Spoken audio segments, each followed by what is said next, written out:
So there is the end of Act One. It's nice and easy going. Nothing going on really.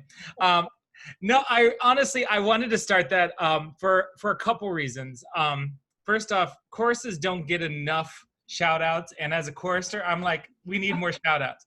And you're not gonna find probably anybody better to set choruses than Verdi. And honest to me, I'm very, very bummed. This would have been, I would have finished my trio of the Verdi Shakespeare with Macbeth. My first professional opera was Otello chorus. And so, but it's big.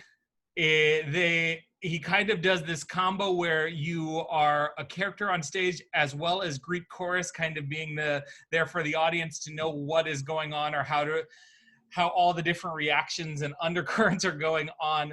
And it's as grand as you get as with opera.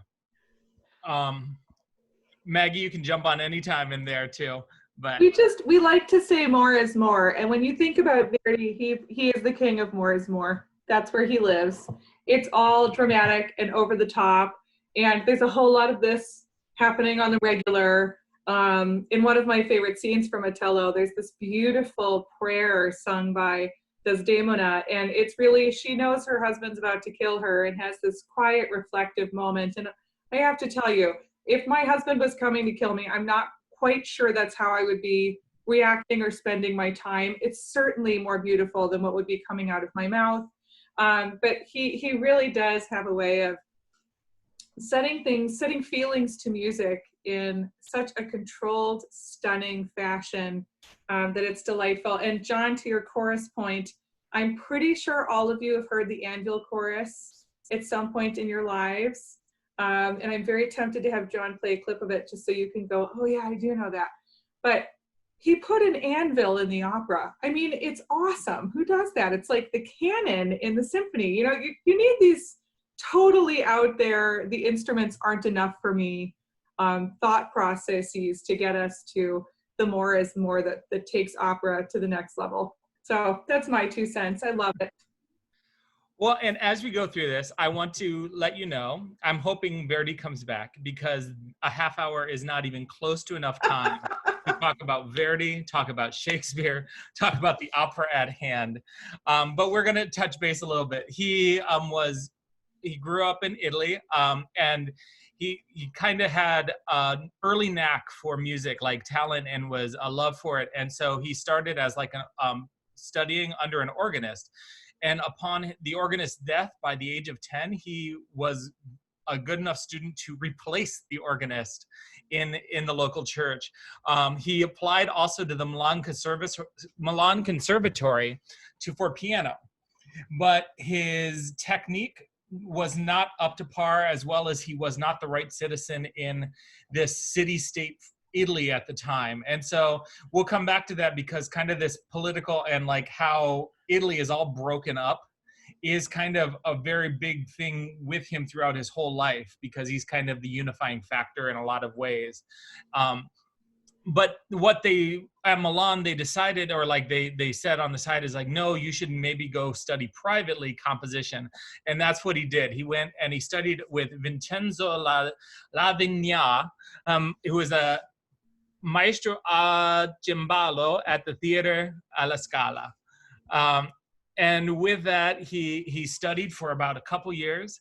And then we get kind of his first works. He married his first wife. I'm not sure, did he remarry Maggie? That's where I'm getting confused. I know there's another lover later, but anyway, Margherita, they have a daughter who dies, they have a son who dies, and then Margherita herself dies. And so like this is all within probably the first 2 shows that he's ever done and before he's even famous. And so he's getting hit, sucker punched with life issues right away. From there, we get his first success, which is in 1842, which is Nabucco. And for the most part, everybody probably knows Va Pensiero, which is the chorus of the Hebrew slave. And that itself is kind of this unifying factor for Italy. Everybody, like, they clamored onto this. And it almost, in a way, it became like a pseudo-national anthem of the Italy that was not quite all one yet. and then he also met his lover, Giuseppe Strapponi, and we'll talk a little bit about her in a little bit. But I want to kind of get into a little bit of how Verdi, to me, Verdi is broken up into three different style points. We have his early works, which is like Nabucco, Giovanna d'Arco, Hernani, and Macbeth is kind of in this quasi, we're not quite sure. It's kind of, we see glimpses of the future, but I'm still going to kind of put it in this early work. And then his middle period is probably what most people know him for. So the middle period especially has his trifecta of Rigoletto, Il Trovatore, La Traviata. And then I say that goes all the way, it finishes around when he finishes Aida. And then we get late Verdi, which is included Otello and Falstaff, his last works they brought him out of retirement for. And just because it's almost its own stage piece without being staged, I'm going to put the Requiem in that, Verdi's Requiem right at the end, towards the end of his life, in this late period. And why I bring this up is you see this evolution of the composer going on and on. So his early works, you definitely see his style being influenced by the bel canto composers that we're talking about, Rossini, Bellini, and especially Donizetti. And Maggie can interrupt me anytime, but one of the things I think about Verdi is his pacing. And that is definitely a Donizetti, and it keeps evolving as we get through the whole thing. But Donizetti loved the drama more than even having something musical happen. And so he had this knack of, like, instead of cadencing, and when we saw cadencing, it's kind of like when we hear the end of a song, we hear like the end. It's kind of, and the whole music comes and we're like, oh, we can clap now. Donizetti did this where he would cadence in a weird way, and you're like, what's going on? So the audience didn't know whether to clap because he didn't want them to clap. He just wanted to pause and then move on. And Verdi kind of took this from Donizetti and then just like goes with it. And so you get this recit to aria to cabaletta to, you're like, okay, you're 15 minutes into act one, you're like, I haven't clapped yet. And but that was, frankly, that's probably all one aria. So, yep. You know, John's mentioning kind of sections of arias, and, you know, to add to what he's saying about the music, we have talked a little bit about bel canto in here and how that's all about the voice. And it's also to talk about that pacing that John's mentioning. Verdi has this really lovely trick he does with triples, where you're just, everything gets stretched, but it's a specific Verdian stretch of notes. And the way the singer's voice plays against the orchestra, usually in the strings, it always feels a little disjointed, almost like waves in the ocean. But it's usually done in a really delicate place, and it makes you feel like the voice is hovering in a line. So you're immersed in this sound and in this beauty. And when we talk about verismo, that's brutal, right? Like that's, you can't help but feel the emotion. It's punching you in the face. That is not how Verdi wrote. Verdi has an elegance in how he portrays, not to say verismo isn't elegant, it's beautiful, but there's just a lilt to it, a grace to it, that's more like watching a period Austen film than watching you know, a modern love story. It's just got more delicacy to it. And it requires a singer to not only know the music inside and out and their breath inside and out, because as John mentioned, honestly, there are certainly with recit, aria, and then a cabaletta is kind of like a palate cleanser in the middle. And they tend to be very different.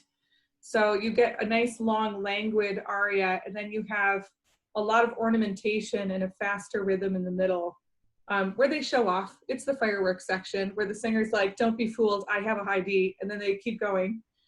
You need stamina, but you need stamina that isn't aggressive and muscly. It's more like a ballerina's muscles versus a boxer's, if that makes sense. John, would you agree? Yeah, and it's definitely, you're planning where to show muscle, and where, if you show off too much muscle, you're going to be in trouble for a long time going.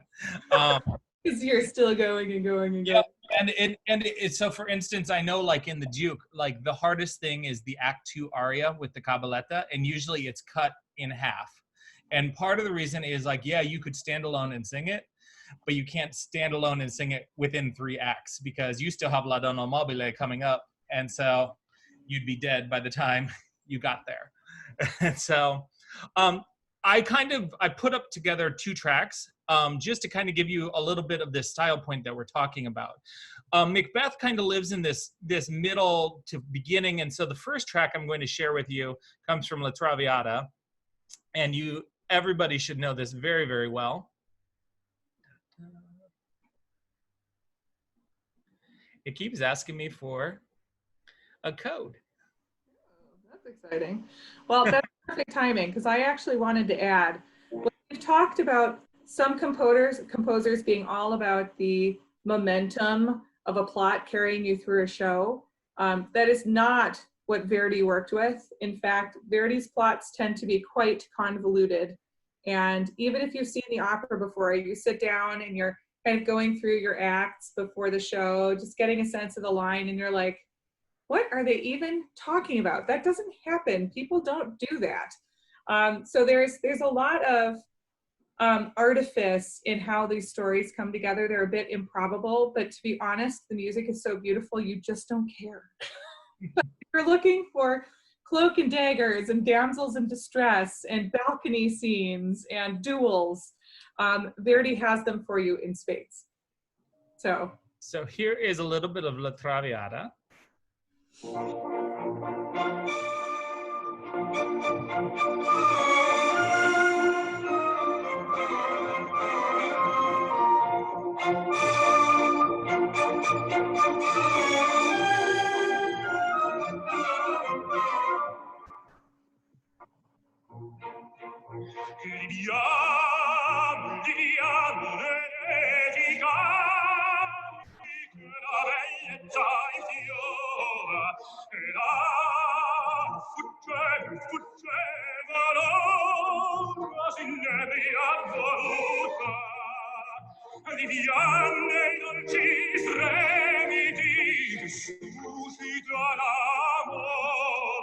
Well, I'm going to pause it there quick.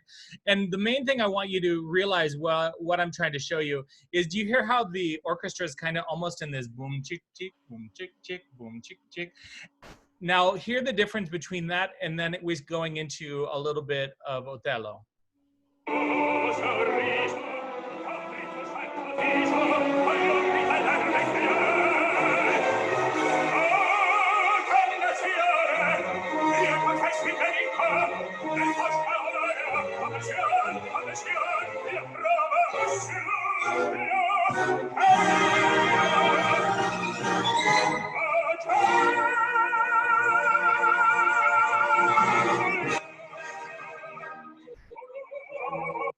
And so right away, I hope that you see that he's already kind of moving, and though he had a very distaste for Wagner, he's moving towards this where, okay, I can kind of create this sound that never gets to stop. And so we're trying to go away from what we call the number system.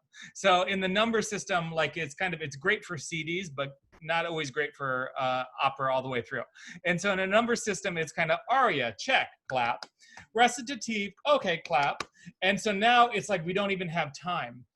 And some of them can, like, by the time we get to his last work, Falstaff, he gets even more fun and quirky. That was big and loud and big for Otello, but in Falstaff, I remember doing the tenor aria, De Labro Canto, and you finish it like Del Canto, and then the aria ends with bloop bloop bloop bloop bloop, because the song was just kind of in the middle of this whole like sneaking around. So like right from the aria, you had this big high note. You're like, okay, great, this is my applause. Nope. Bloop, bloop, bloop, bloop, bloop, bloop, he just bloop. keeps on Just moving. keeps on going. No time. Despite the fact that he steals our applause as performers, he actually is known as one of the greatest writers for singers out there. He just gives you gifts everywhere. The vowel when you get to a high note is really conducive to good singing. When he's got a soprano or a higher voice, a tenor down in their low register, If you listen, the orchestration tends to thin out, and you'll get a lot more of that chuck chuck that we were talking about. And then when they go into the louder part of the voice, he'll give it a nice sweeping string line. So there's always this flexibility and flow to what he's creating that is great for the audience and great for the singer, other than the breathing. The breathing is always like, oh, I'm gonna die. But that is a lot on Verdi. I want to make sure we get to Macbeth. We've been joking a little bit at the Florentine because Macbeth, for those of you who are not opera or theater nerds, has a really bad reputation. And it's one of those things you're never, ever, ever supposed to say in a theater, ever. And in high school, they'd like make you run around the parking lot, and terrible luck. You are not supposed to say this. They call it the Scottish play. And I'm always intrigued by who really truly believes in it and who doesn't, but for like, just, we don't know, so we don't. But that's very true on the theater side, and it's woven its way into opera as well. So here we are in the year of the pandemic, and we had a Friday the 13th sold out show and Macbeth. So I apologize because I feel like we brought this upon all of you. But that said, I'd love for John to talk a little bit about why Verdi chose Macbeth. Although based on what I've told you already about his plot tendencies, does it get any more dramatic and over the top than Lady Macbeth and War? John?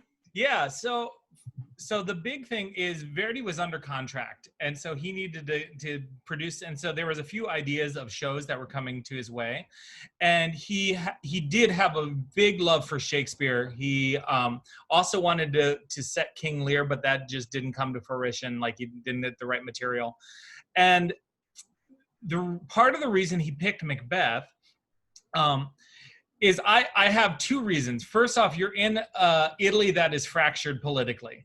And so I think it was no coincidence that he's like, I'm going to just kind of tweak right here and just kind of push things because I have popularity behind me with everybody loving me. Even more than that, his name was actually chanted in the theater and was a secret message of solidarity for a unified country. So his literal name, when people would chant for the composer, they were not actually chanting for him, for Verdi, except he believed in the cause, so it was okay. They were actually announcing solidarity for Italy all coming together when they couldn't do that unless it was a hidden message. I always thought that was really cool. No. Sorry, the other thing that I find fascinating, because we think about Verdi having all these dramatic baritones. This is kind of the start of them and the reason he did it is he didn't have a romantic tenor. So he's like, I don't like any of the other crap because I don't have a singer well enough to sing it. So he's like, I want to dig into a meaty role, and I think a baritone should play Macbeth. And so he had a baritone that was perfect at the time. And so that he went into writing it. And his prose for it, he actually, before he even gave the idea to the librettist, who was that he worked with a lot, Francesco Maria Piave. I might have pronounced it wrong, forgive me. But and then but he went to him, he's like, and his structure is very, very close to the play itself. And so he wanted like these scenes, and he kind of even went and said, I already have it visually and the sound in my head, so write to what I'm thinking, kind of idea.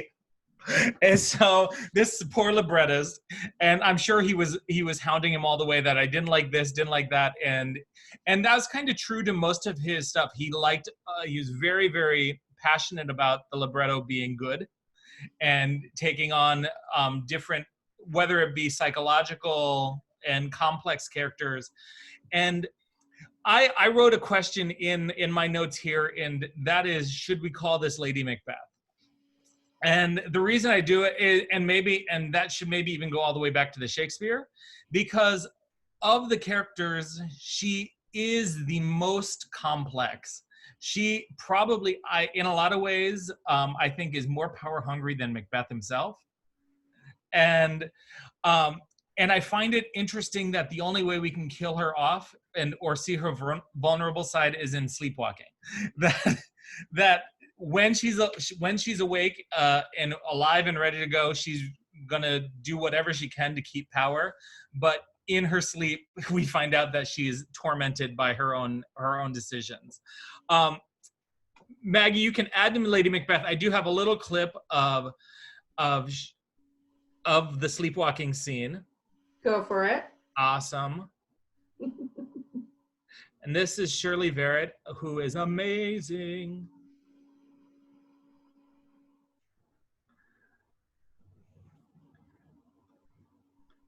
Okay.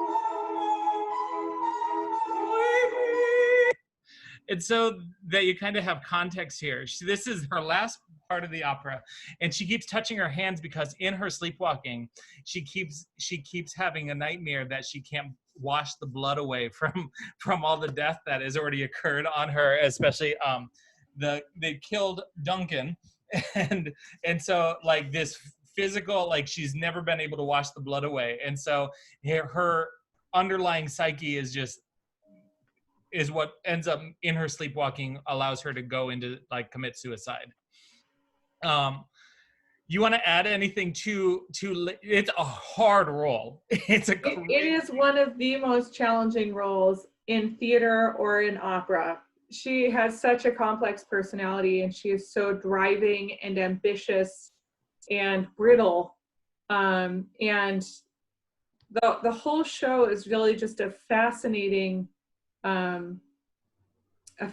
perspective on people and what we look for and what we need and what we think we need. And it's a devastating show. This is not a popcorn and good jokes afterwards kind of a show. It's more of a leave you moved and hardly able to breathe. But if you are able to perform Lady Macbeth well, it really does steal the entire opera.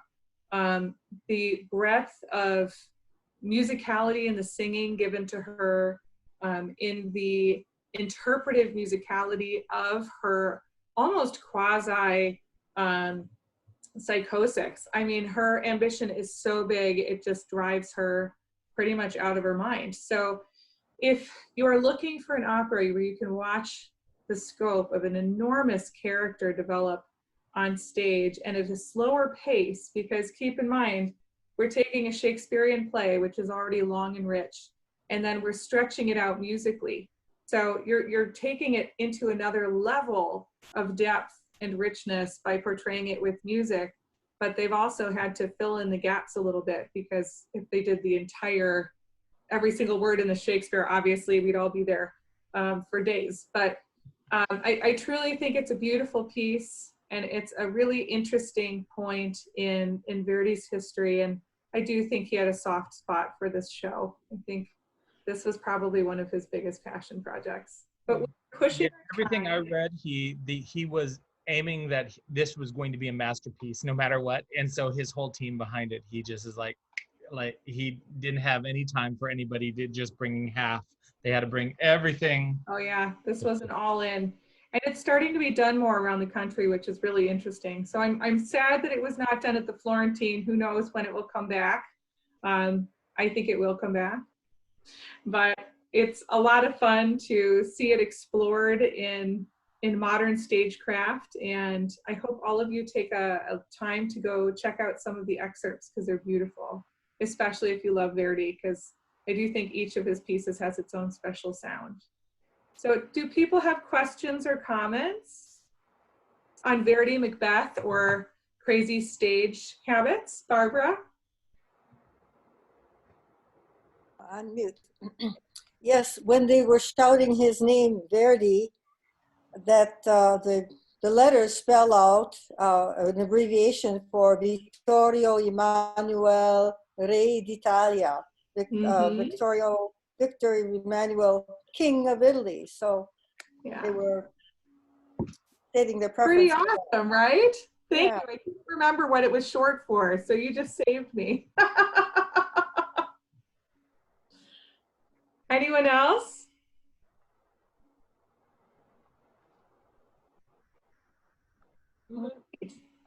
You guys, this is fun as always. And I hope you've enjoyed getting to talk a little bit about Macbeth. I'm always astounded when we get through one of these conversations that really could be like 4 hours long in half an hour. But hopefully we've given you enough to sample and inspire you to dig a little deeper or to go watch a show online. So on our Quarantine Opera page, if you do want to spend some time with Macbeth, there are links to the show there and you can go check it out. We'd love to know what you think, and we hope we'll get to see you next week. So I'm going to pass this back to Christine. Great. Thank you very much. Thank you, John. Thank you, Maggie. And Barbara, that was awesome. Yeah. Information. I always learned something. So that was just wonderful to learn that. Thank you. John, what have you been working on for next week? Strauss's Salome. Okay. Oh. Another dainty adventure. Maggie keeps sending me the Bible stories. I don't know if it's meaning something. Oh, well, thank you again, everyone, for joining us. We look forward to it every week, and we hope to see you all again next week, too. I'd like to hear more about the choruses. Oh, okay. I've always loved the chorus parts for the shows.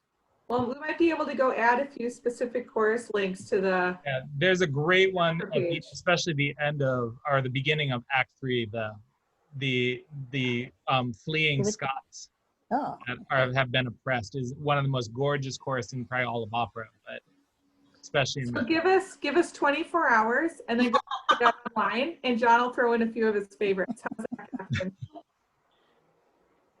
All right, thanks, Catherine. And again, big shout out to Emily and Nathaniel. We're so happy to be here. And have a great week, everyone. Bye. Bye. Bye.